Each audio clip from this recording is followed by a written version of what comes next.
Yamaha presents the Whitetail Diaries, chronicling hunting adventures of the most plentiful and intelligent big game animal in North America.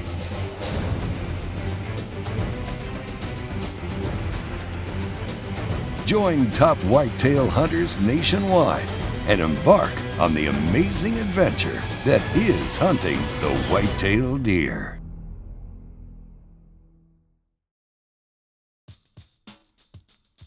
We'll be joining Wade on his hunt as we wrap up a week-long adventure in Kentucky at Salt River Outfitters. Now, in this episode, we'll be discussing how technology has changed bow hunting as Wade is debuting the latest Garmin Xero A1i Pro bow sight on his new Blackout NV-32 Compound Bow.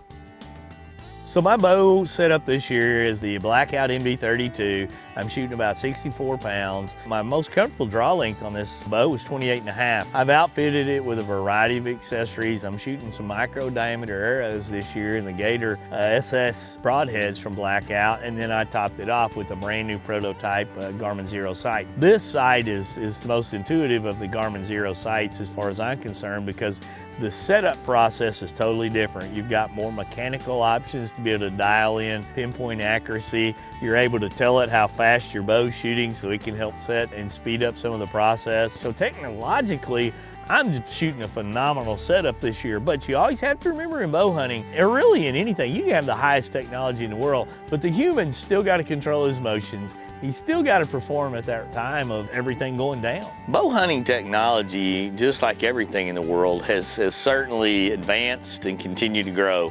Everything in the world, technology has changed. In a lot of ways, it's made it better. I'm not saying I enjoy everything that has happened in technology, but there's a lot of advancements in technology that have really, caused a lot of things to be better. But in bow hunting, the technological advancements have really been phenomenal. Whenever I first started bow hunting, I remember I had this old Fred Bear Whitetail 2, and the thing, whenever I got it, was almost as tall as I was. And from then to now, the technology has made it just so much more efficient. For when you're shooting, you don't get tired as easily, and when you have a faster bow, that deer's not going to be able to jump your string as much. So there's just so many things that have changed over the last 15, 20 years that just make bow hunting more exciting. I've used, upgrades in technology in bows, and it's funny because I'm not a guy to move on just to move on to the next latest and greatest. I like to get something that I feel works for me, that I can have some confidence in, I guess, is probably the biggest point. If I'm confident in my gear and that I can do what I need to do in the stand in a hunting situation, then I'm okay with that. If that technology, if that piece of equipment's several years old, I'm not too worried about it. However, sometimes things come along that up the game and you try it and you're like, wow, now how do I live without this? The Garmin Xero is one example of that. You could point to various types of broadheads and bows as well. I have a bow I've been using for several years now. It's quiet enough, it's fast enough, I shoot it well enough. I'm not inclined to move on from it. It's the hunter, it's case by case, and confidence and comfort, I think, are paramount. If you can fit in some upgrading, I guess, and try it and like it, great. But I really don't force myself to be, browsing and looking and scouring the interwebs and all that kind of stuff, looking for things that are gonna make me better. Because if I'm comfortable, confident, and I'm shooting and I'm practicing and on the range, everything's hitting where I need it to, then actually I'm more inclined not to rock the boat. Let's just keep it as it is, because when it's time to be in the stand and have an animal in front of you, I wanna have the utmost confidence that I can get the job done. I know there's a lot of old schoolers that look at it, and I used to be one of them, that, man, things are advancing too much, this is not fair, that's not fair. But if you think about it from a deer aspect, people are more accurate with these newer weapons, and it's more ethical for deer. How can you say ethical is shooting a deer with a longbow that's shooting about 150 feet per second, that if you hit him, chances are, first off, he's gonna jump your string, and then you're gonna hit him back or hit him low or high, or you're just not as accurate. Anything that you can be more ethical with and not make a deer suffer, to me, it just makes hunting better. When we return, we head out to the field with Wade as he heads to Salt River Outfitters' Honey Hole.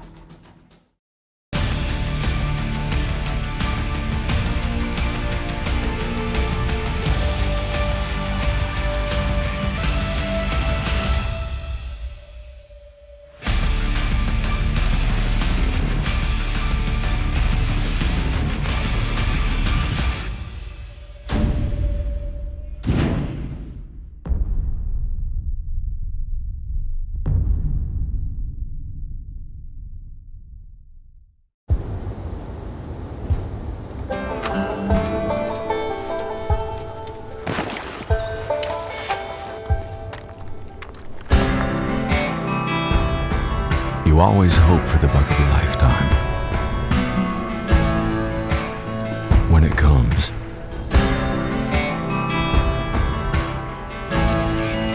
will you be ready? Xero. For 30 years, Conquest Deer Farm has been producing superior genetics. This created the most demanded whitetail scent in the hunting industry. Over the past few years, we have been working on a synthetic line just like our proven whitetail line, and we succeeded. Just ask Cody Robbins. Conquest Scents has made the very best scents to lure in bucks with success. Their synthetic line combines the best scent with an incredible focus on the overall health of our wildlife. Welcome back to the Yamaha Whitetail Diaries with Wade Middleton. Wade begins his Kentucky hunt driving to a stand that George from Salt River Outfitters has named the Honey Hole. So my setup is at the Honey Hole. How could you not love this stand? I've got my hawk stand is there and I'm looking out straight ahead. The cameraman is gonna be right behind me. I've got a bow hanger right here. You've got soybeans planted all around, and the thing about these soybeans is there's no beans left on them.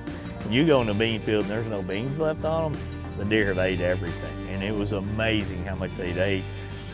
Everything's set up. We've got a perfect wind. I can feel it hitting me here, going down that valley. This little ridge of soybeans right here.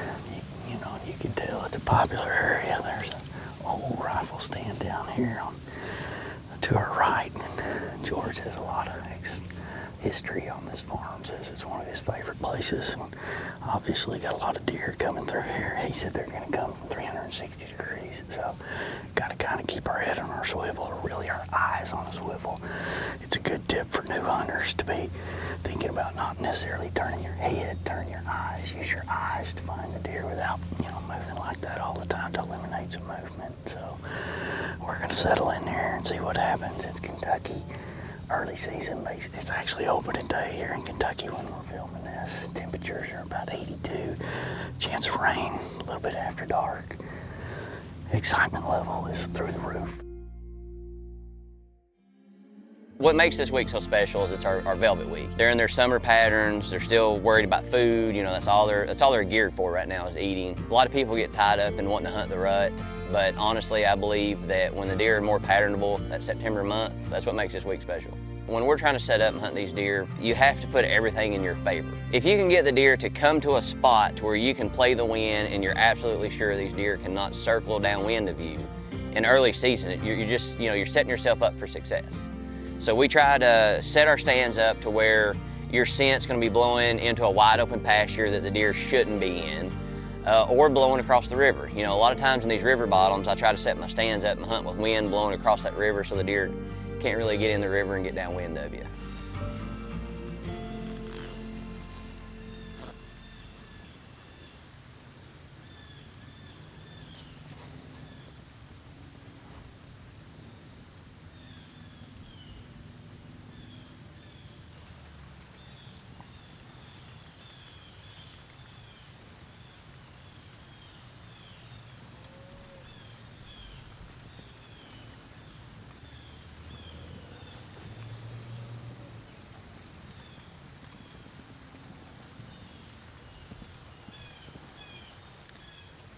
So my first night in the stand was really a good hunt in a lot of ways. We saw a few deer, got acclimated, what was coming in, got busted, some deer, they basically got away from us, and got right under the stand and spooked. But I knew I wanted to go back to that stand, and there was no question in George's mind that's where I needed to go back to. Coming up after the break. You could see a couple of big bucks up there. Couldn't really tell a lot about them because you were looking through all the brush, but I'm hoping they're going to come our way. It's here. The frost is on the field. It's time to put your camo on and head out to your favorite spot. He's moving more in the daylight, and your heart races as you hold perfectly still. Make sure your fall hunting season is the best one yet with the hunting gear you trust, only at Bass Pro Shops in Cabela's. Shop in-store or online. Sometimes the world can seem a cold place, So we gotta bring the warmth to it. Sometimes the world can seem a dark place, so we gotta become the light in it. Sometimes the world can seem a broken place, so we gotta strive to fix it. We prepare for the worst, but we must always, always expect the best. Welcome back to the Yamaha Whitetail Diaries with Wade Middleton. Well, Wade is heading back on the afternoon of day 2 in hopes of seeing some of the big deer that are known to be in the area. We parked way down in a holler below us. We hiked up the hill. I lost my breath climbing up that hill too. It was pretty steep. And once we got up into the stand and got settled in, we settled in about 5 o'clock knowing that it was going to be about 7:45. And as we're sitting there and looking off to the right up a little hill, there's a gate there that kind of is where the gun stand that they have set up right here. And it's real shady there, and there's a few deer coming out, feeding there, eating some soybeans, milling around. And as I sat there, I mean, you could see a couple of big bucks. I mean, big bucks.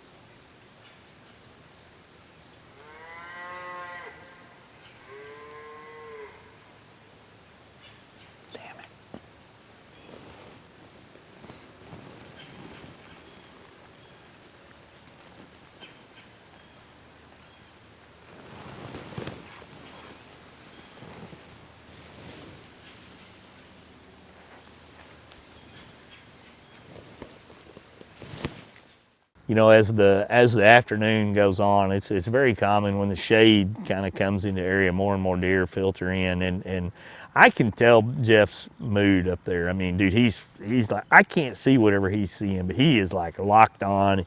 I can watch his little hands up there focusing, and his eyes are getting big, and he's seeing heads popping up there, and I'm peeking through the leaves, and finally I start seeing heads popping up here and there.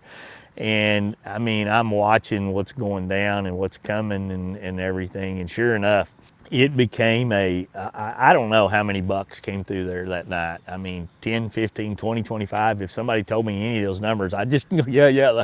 But it was just a parade. And it was like, no, yes, no, man, look at that one. He's a giant. And then all of a sudden, here comes a big 10-point into frame. And I was ready.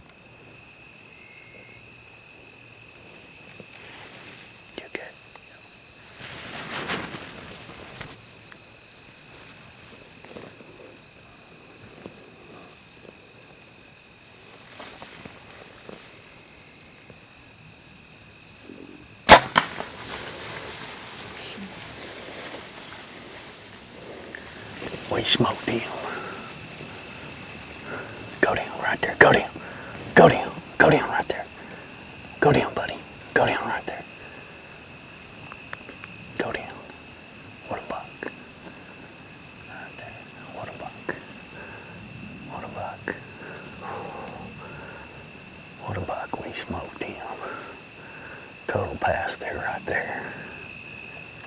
He's gonna go down right there.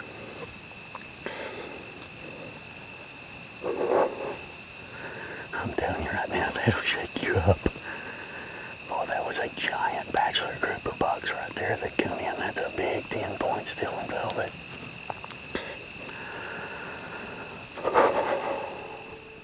You know, after I got that shot off, I mean, I was just beyond excited. I mean, total pass through, felt like I had made a perfect shot. Deer kicked and he was running off, and I keep like, he's gonna fall over dead right there.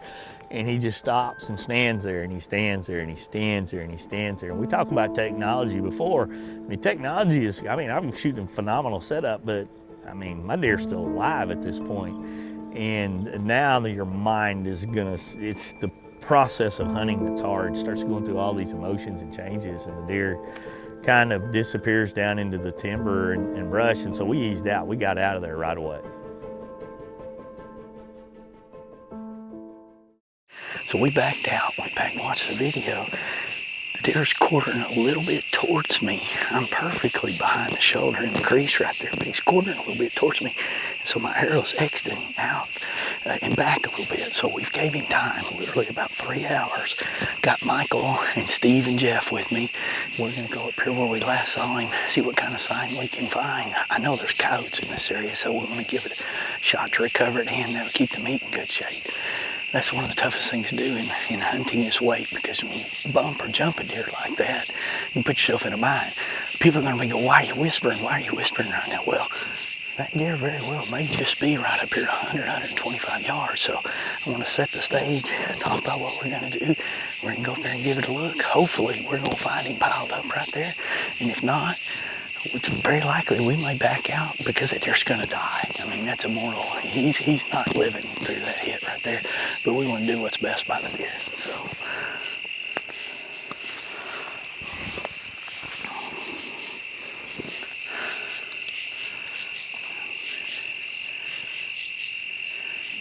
A little gut. So, I mean, that's definitely gut right there. You know, you look at the way he was turned. Yeah, he's quartering slightly towards me, so that makes sense on what we saw, what that deer was doing.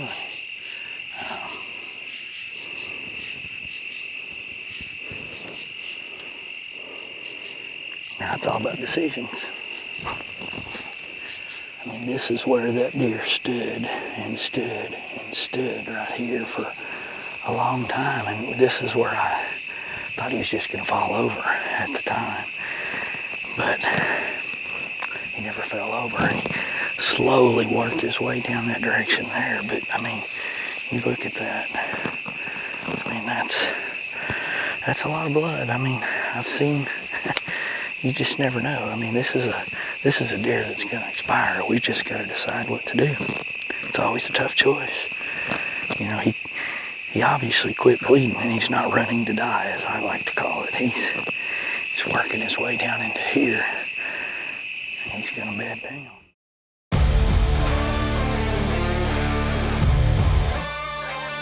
From sun up to sundown, day in and day out, we work hard. We play hard. And to keep us going during those long hours, we demand performance.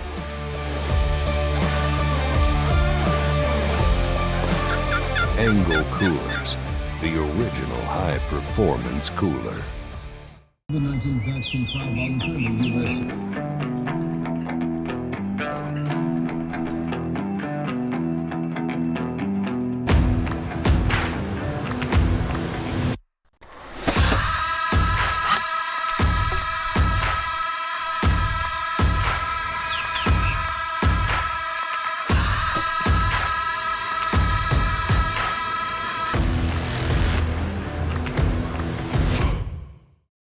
Unlock your buck's full genetic potential with Record Rack Sportsman Premium Deer Feed with all the vitamins and minerals to support healthy body weight and antler growth. You're not just feeding your deer, you're feeding them better. Learn more at recordrack.com. Welcome back to the Yamaha Whitetail Diaries with Wade Middleton. We're joining back up with Wade at the scene to continue the search for his whitetail that he shot the previous evening. You know, the hardest part to me about deer hunting with a bow, really anything, is you know, after the shot, what happens, the decisions you make. And you know, yesterday my arrow, I mean, you can see it goes right through him. I mean, great kick. You can see the hole as where the broadhead went in, but it's going back as it goes in. You know, I want to go up into that body cavity. When you're going up into that body cavity or through that body cavity where the vitals are, it's a guaranteed killing shot right then. When you're going back away from that, you know, the cavity where the vitals are, a lot of things come in. As we watched the video and then, you know, saw what we saw, you can see there's a little bit of guts on the front of this arrow. So, and when they're turned like that, and I mean, it's ever so slightly, but shot placement's everything. You can have the best technology in the world. You can have, you know, everything go your way, but shot placement is still a human thing. I mean, it's just what it is. And really, I'm not disappointed with my shot angle.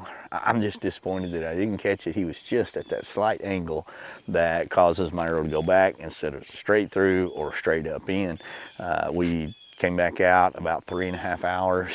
You know, knew exactly, obviously, where he'd been standing for a long, long time.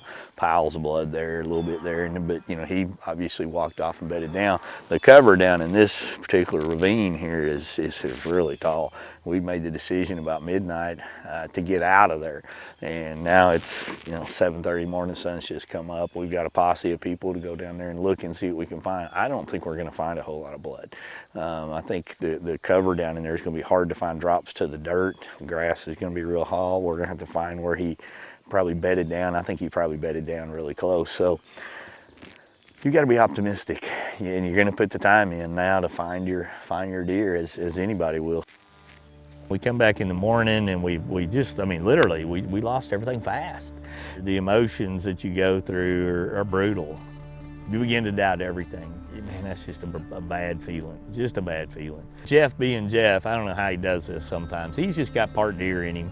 He's wandering around and he finds where this deer bed's down, and so we kind of halfway get back on the track, but we decide that, you know, at this point here, it's going to be best to go ahead and call in a dog. So we called a dog, and the first dog comes out, and he's just kind of on a Sunday stroll, never really gets anything. And then the second dog we get out, he's got a little more pep in his step, man. We get him out, he's immediately, your morale goes up just based on his demeanor and his attitude and his chasing.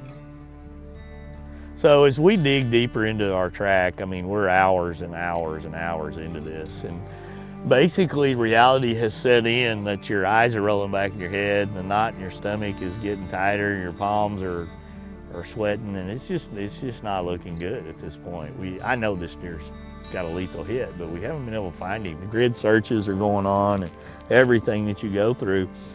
And we're kind of dispersing to go back when one of the guys with the tracking dogs, I mean, all of a sudden he makes this yell, and I'm like, there is no way. There is no way.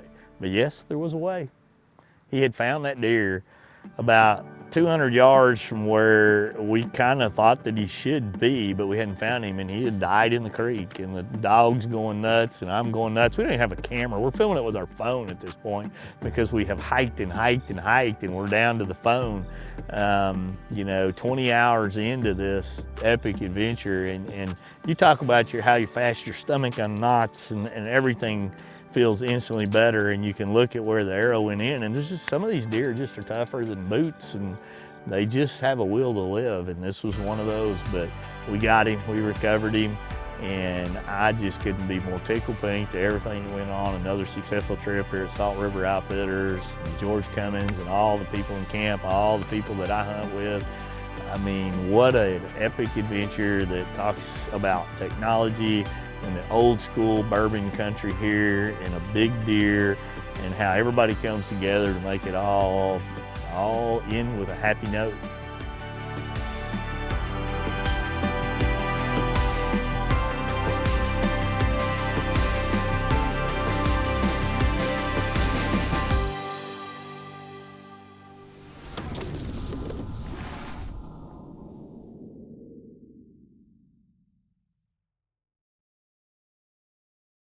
This episode was made possible by these partners.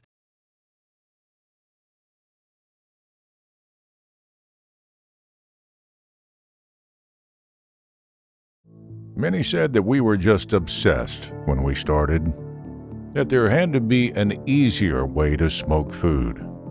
As time passed, the Bradley family created a lineup of Bradley electric smokers that has made it easier for the novice or even expert chef to get perfect results every time they use it. Grab yourself a Bradley smoker and take your cooking to an all-new level. Shorter, faster, never felt better. At 26.5 inches long and 440 feet per second, the Havoc RS440 is the fastest, most comfortable compact crossbow ever. Available with the all-new Garmin Xero range-finding scope. Exact aim, any distance. range, aim, and deliver at 440 feet per second. The all-new Havoc RS440 and Havoc RS440 Xero from 10-Point.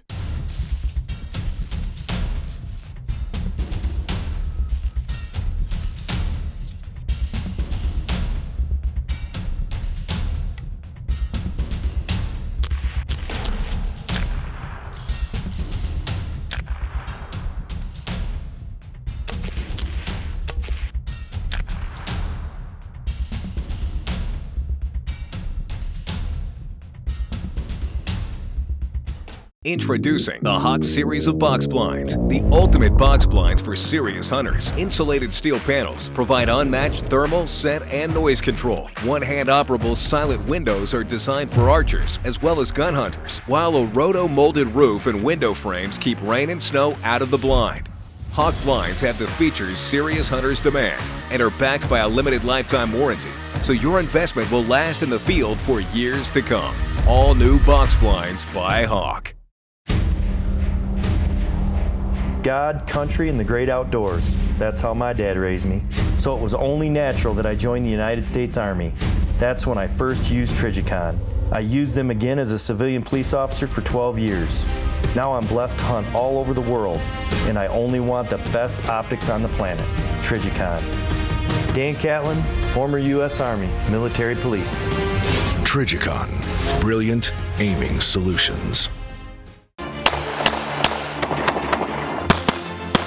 Want to know why the top shooting pros choose High-Vis? High-Vis has an enormous lineup of sights for every shooting platform possible that are clean looking and easy to mount. Improve your shooting with faster target acquisition and eliminate cross-eyed dominance. High-Vis sights are the brightest out there, helping you find your target with ease no matter the shooting conditions. Choose the best. Choose High-Vis and see what you've been missing.